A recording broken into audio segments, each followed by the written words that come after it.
Alors nous sommes aujourd'hui jeudi le 29 Tammuz et nous sommes arrivés d'Af Nun Gimel de Nedarim, Nun Gimel de Nedarim, et nous sommes à la deuxième Mishnah en plein milieu de page, 13e ligne exactement.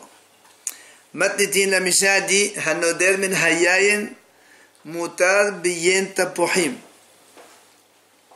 La Mishnah dit que celui qui fait un vœu de ne pas boire du vin, eh bien il a le droit de boire du vin obtenu à partir de pommes. Menashemen mutar beshemen shomshimin. Celui qui fait un vœu de ne pas boire de l'huile, il a le droit de boire de l'huile de sésame. Parce que, à l'époque, la seule huile qui existait, c'est l'huile d'olive. Quand on dit huile, c'est l'huile d'olive. Donc, comme on a dit, un homme est toujours Bilshon ben Adam, le langage des humains, comment il parle, quand il dit de l'huile, c'est l'huile d'olive. C'est pour ça qu'il a le droit de boire ou de manger l'huile de sésame. Mena des vaches, si quelqu'un il fait un vœu de ne pas manger le miel, mutal bedvash tmarim, il a le droit de manger le miel provenant des dattes. Parce que là encore, le Derbne Adam, le langage des hommes, quand on dit miel, c'est le miel des abeilles. Donc, il a le droit de manger le miel des dattes. Mena homes, mutal be homes sedvaniot. Si quelqu'un fait un vœu de ne pas boire du vinaigre, il a le droit de boire le homes sedvaniot. On a vu ça hier. C'est des raisins qui restent toujours impurs et immatures et qui ne viennent pas à maturation, et on fait avec du vinaigre. Là encore, parce que le vinaigre c'est à partir du vin, et là c'est un autre style de vinaigre, donc il n'y avait pas l'intention avant. Menakerishin motad bekaflotot. Si quelqu'un fait un vœu de ne pas manger les krishin, c'est le poireau, eh bien il a le droit de manger la kaflotot, c'est une autre espèce de légume qui ressemble au poireau mais qui n'est pas du poireau. Enfin, Menayarek, celui qui fait un vœu de ne pas manger les légumes, Menayarek, des légumes, alors la Mishnah a dit Motad birakot hasadeh, shehu shem levai.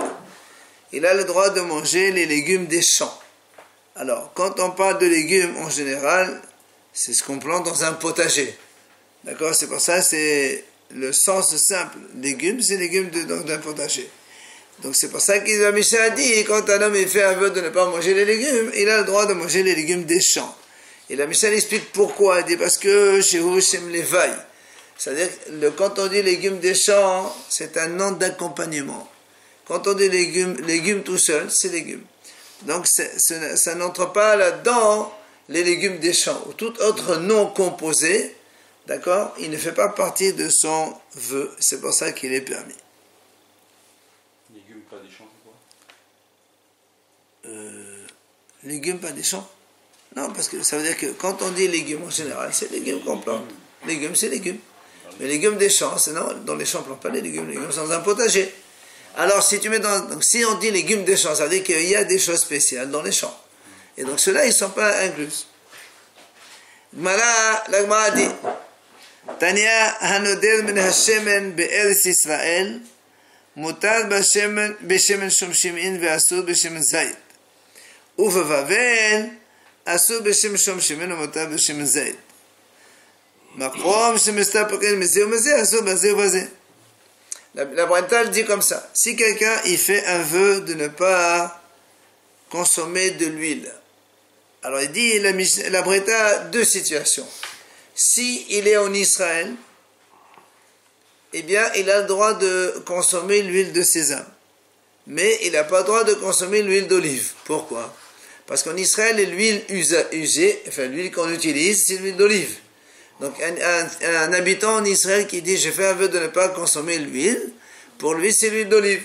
Donc il est interdit de consommer l'huile d'olive, mais il peut consommer l'huile de sésame. Par contre, à Babel, c'est tout le contraire. Comme ils ont l'habitude là-bas de consommer l'huile de sésame, si quelqu'un dit « je fais un vœu de ne pas consommer l'huile tout court », donc ça veut dire qu'il s'interdit l'huile de sésame. Mais il peut boire ou manger l'huile d'olive. Et la Barita, elle termine comme si on est dans un endroit où on consomme indifféremment les deux huiles, aussi bien l'huile d'olive que l'huile de sésame, si quelqu'un fait un vœu de ne pas consommer de l'huile, c'est évident que ça inclut les deux huiles. Ok? Ça paraît évident, c'est pour ça que la Gemara a posé une question pshita. Si tu me dis on est dans un endroit où on consomme les deux huiles de façon indifférente, quelqu'un a fait un vœu de ne pas consommer de l'huile dans cette ville-là, ben c'est normal que l'huile, ça inclut les deux. Qu'est-ce qu'il nous apprend de plus? La Gemara dit, là, d'abord c'est pas évident, on a besoin de te l'enseigner. Pourquoi? On parle ici d'un cas où des ruba min had mustapqin. Ça fait Essura les Humra. Il dit ici, en fait, on part dans un endroit où, c'est vrai, on consomme indifféremment les deux huiles, mais la majorité de la population consomme une huile, plus que l'autre. Alors, toi, tu vas me dire, dans ces cas-là, si par exemple on est dans un endroit où on consomme plus de l'huile d'olive que de l'huile de sésame, si quelqu'un fait un vœu, c'est donc l'huile d'olive, puisque c'est la majorité des gens qui consomment cela. Alors, on t'apprend que non. Pourquoi? Parce que ça fait que sera les humra. Comme on est dans un éder, dans une interdiction, on est mahmir. C'est-à-dire, même s'il y a 80% de la population qui consomme de l'huile d'olive et 20% qui consomme de l'huile de sésame, celui qui dit là-bas, je fais un vœu de ne pas consommer l'huile tout court, ben il sera interdit les deux huiles. Bien que nous, a priori, on aurait dit plutôt l'huile d'olive qui est consommée à 80%. On t'apprend que non, on ne va pas selon la majorité dans ce cas-là, parce que safek et soda les humra. Quand on a un safek, quand il y a une interdiction, on est mahmir. Donc les deux huiles seraient interdites. Oui, absolument. Quand c'est un safek la Torah, on est mahmir. Oui. C'est un safek la Torah alors. Neder. Neder, c'est la Torah. On est dans Parashat Shavua. On continue, la Gemara dit Hanodel min hayarat bish'ar shene shavua. Écoutez bien. La Gemara dit si quelqu'un fait un vœu, il fait un vœu de ne pas consommer les légumes bish'ar shene shavua, c'est-à-dire dans les autres années hors Shemitah. D'accord? La Shemitah. C'est la 7e année. Hors Shemitah. Alors, la Gemara dit Asud beirakot agina ou matar beirakot asadeh. Si quelqu'un fait un vœu de ne pas manger les légumes dans les années normales hors Shemitah, quand il fait un vœu de ne pas manger les légumes, donc il est assourd de manger les légumes guina, du potager. Mais comme on a dit dans la Mishnah, il peut consommer les légumes des champs, parce qu'on a dit c'est un non composé, ce n'est pas continu, il a dit légumes, c'est pas légumes de autre chose. Par contre, au Vachivérit, si maintenant un homme il fait un vœu pendant la 7e année de ne pas manger les légumes, est-ce que la Shivérit on a le droit de planter des légumes? Non. C'est la 7e année, c'est assourd de planter. Non, c'est pas être protégé. Donc, quand on fait un vœu de ne pas manger les légumes, ça ne peut pas être les potagers, mais dans le potager, il n'y en a pas. C'est pour ça que le Gemara a dit Asur birakot asadeh ou mutar birakot agina. Pourquoi agina? Parce que birakot agina, ça n'existe pas. Chez Véhot, on n'a pas. Okay. Alors? Donc, quand il a fait le vœu, il n'a jamais pensé s'interdire les légumes du potager, ça n'existe pas. Oui. Si maintenant ça pousse, ou si quelqu'un il a fait planter par péché, il peut manger.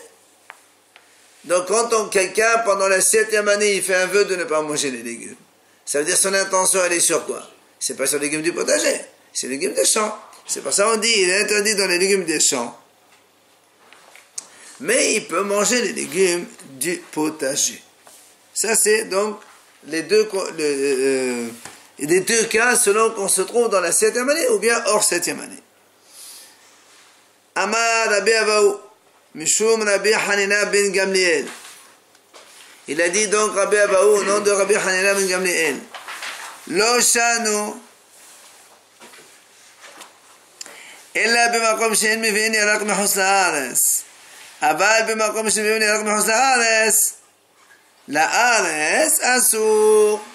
Il a dit Rabbi Hanina donc, quand est-ce qu'on a dit que quand un homme il fait un vœu pendant la Shemitah de ne pas manger les légumes, qu'est-ce qu'on a dit? il a le droit de manger les légumes du potager puisque personne ne les sème. C'est pas dans son esprit. Ça, c'est valable uniquement dans les endroits où on ne fait pas de l'importation des légumes d'extérieur vers Israël. C'est-à-dire, en Israël, il n'y a que les légumes qu'on plante dans un potager. Or, dans la Shvéit, c'est assaut de planter. Donc, celui qui fait un vœu de ne pas manger des légumes pendant la Shvéit, il ne pense pas du tout aux légumes du potager parce que ça n'existe pas. Son intention, elle était sur les légumes des champs. Aval, mais si on est dans des endroits où on apporte des légumes d'ailleurs, oui, on fait de l'importation des légumes en dehors d'Israël. Donc en Israël, tu vas trouver des légumes en provenance de France, Espagne, Maroc, etc. Dans ces cas-là, quand il fait un vœu de ne pas manger des légumes, ben, il s'interdit aussi les légumes du potager. Parce qu'ils y sont en Israël. Et en Israël, ça serait permis les légumes du potager? De l'importation? Non, de planter en Israël. Assour. Pourquoi c'est permis les légumes du potager? Parce qu'il y a des légumes du potager d'importation. Les légumes de potager d'Israël, c'est interdit alors? Non, regarde. Quand un homme dit, moi j'ai fait un vœu de ne pas manger des légumes, est-ce qu'il pense aux légumes du potager? S'il y a de l'importation, bien sûr qu'il y pense. Bien sûr. Donc il s'interdit tous les légumes, même du potager, même ceux d'Israël. Et si c'est sur place, il n'y pense pas. S'il n'y a pas d'importation, jamais il a dans sa tête qu'il y a des légumes d'importation, des légumes de potager, ça n'existe pas en Israël. Donc, et s'il y en a, s'il y en a, il peut manger. C'est pas ça qu'on a dit. Il est interdit uniquement, il y a des champs, mais pas il y a des normal, il y a des légumes normaux. Vu que dans sa tête, quand il a fait le vœu, il n'a jamais pensé à ça, puisqu'il sait très bien que ça n'existe pas. Il fait un interdit lui, en consommant les fruits de la 7e année en Israël, en les consommant. Non, moi je sais que c'est pas interdiction de consommer. D'accord? Donc c'est pour ça que Rabbi Hanina il a dit ça dépend. Est-ce qu'on est dans un endroit où il y a de l'importation de légumes d'extérieur ou pas? Encore une fois, s'il y a des légumes d'importation, donc du coup le monsieur quand il fait un vœu de ne pas manger les légumes, eh ben ça inclut les légumes de potager puisque ça existe en Israël. Et donc il avait l'intention donc à cela. Mais s'il n'y a pas d'importation, on revient comme on était tout à l'heure, qu'il a le droit de manger les légumes du potager. Ketanae, l'agma dit, ceci est une mahlok de Tanaïm. Ça veut dire quand on vient de dire maintenant, est-ce qu'on a le droit? Voilà. On a le droit, on a dit que ça dépend, il y a des endroits où on apporte de légumes de l'extérieur ou pas. Ça, c'est une mahlok de Tanaïm. C'est quoi cette mahloket? La Braïta dit En mevi'in yarak min housa la aras. Rabbi Hanina ben Gamliel omer mevi'in yarak min housa la aras. En fait, il y a une mahlok de Tanaïm. Il y a un Tanaïm qui pense qu'on n'a pas le droit de faire de l'importation des légumes de l'extérieur vers en Israël. Pourquoi? On va voir pourquoi. Il y a un Chacham qui dit lui non, on a le droit d'importer des légumes. Et donc, là aussi c'est pareil. Celui qui dit que quand on fait un vœu de ne pas manger des légumes, eh bien, il est interdit même les légumes du potager. Il pense qu'on peut importer des légumes. C'est pour ça qu'il est interdit, puisque l'autre y a pensé. Et celui qui dit que celui qui fait un vœu de ne pas manger des légumes, celui qui fait un vœu de ne pas manger les légumes, il a le droit de manger les légumes du potager. Il parle dans le cas où il n'y a pas d'importation de légumes de l'extérieur. Et comme en Israël, dans la Shemitah, il n'y a pas de légumes normalement, c'est pour ça que lui, il a le droit de manger. Et donc, l'Agma dit, quelle est la raison de celui qui a dit on n'a pas le droit d'importer des légumes de l'extérieur vers Israël? Amar Rabbi Yirmiyah, ça vous devez vous en rappeler, Mishum Gush. Rappelez, c'est la terre de Hous Haaretz, elle est Tme'a. Si tu amènes des légumes et tu amènes un peu de terre avec, eh ben ça va rendre impur tous ceux qui touchent cette terre-là. La terre des autres nations, en dehors d'Israël, elle est impure, à cause des morts, des sphèrmet. Et donc, si tu amènes, c'est pour ça que lui, il dit, il est interdit d'importer des légumes en dehors d'Israël. C'est que la terre qui est entamée, pas les légumes? Non.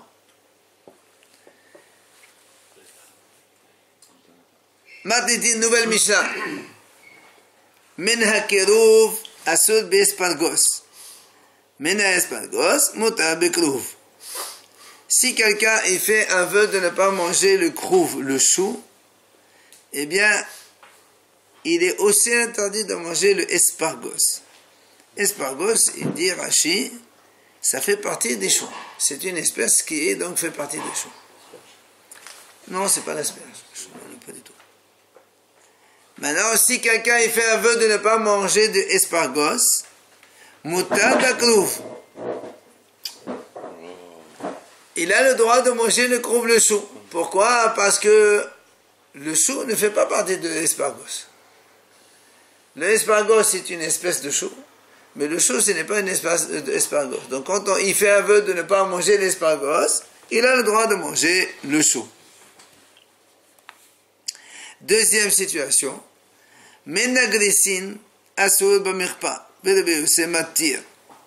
Menamirpa mutar begrisin.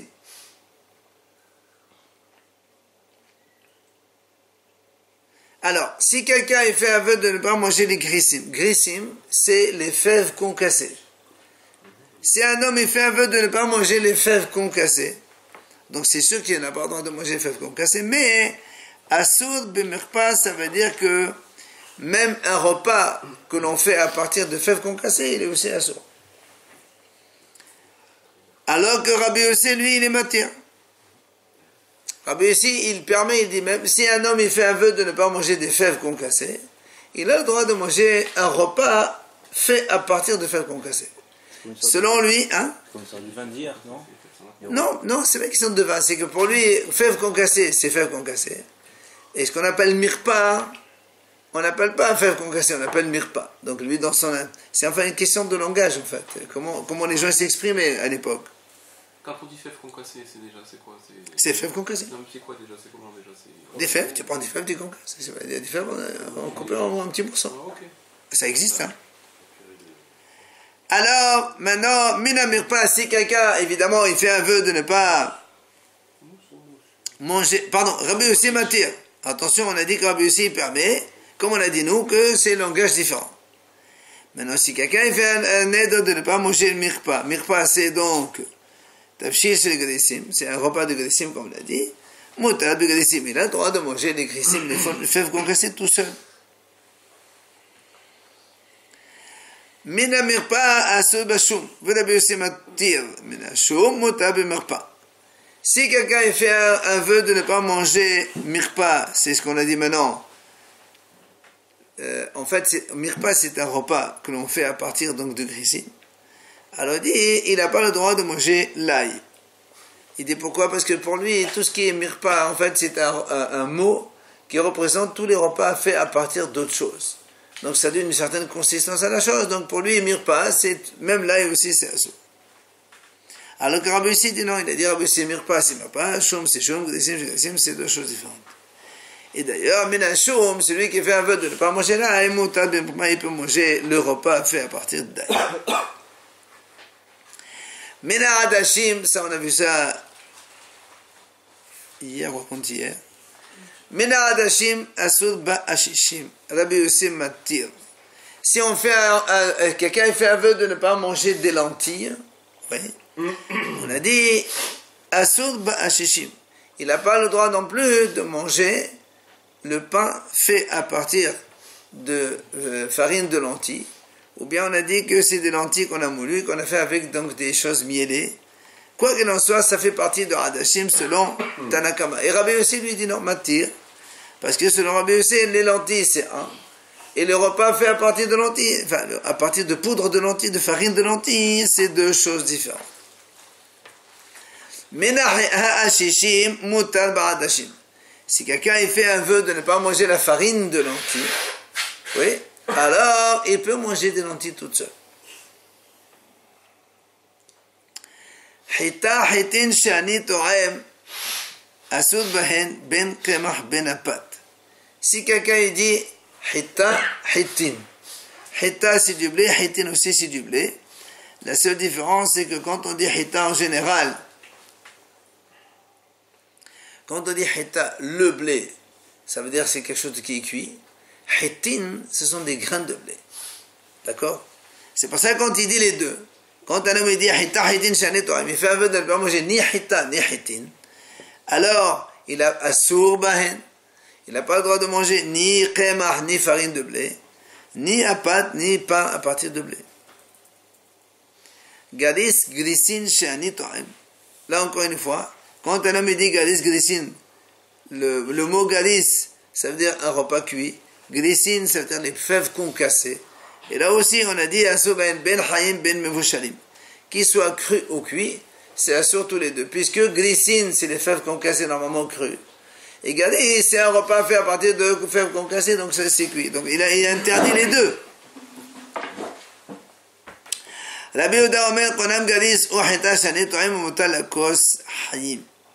Rabbi Yehuda dit, si un homme fait un vœu de ne pas manger gadis ou hita. Gadis, on a dit, c'est un repas fait à partir de fèves concassées.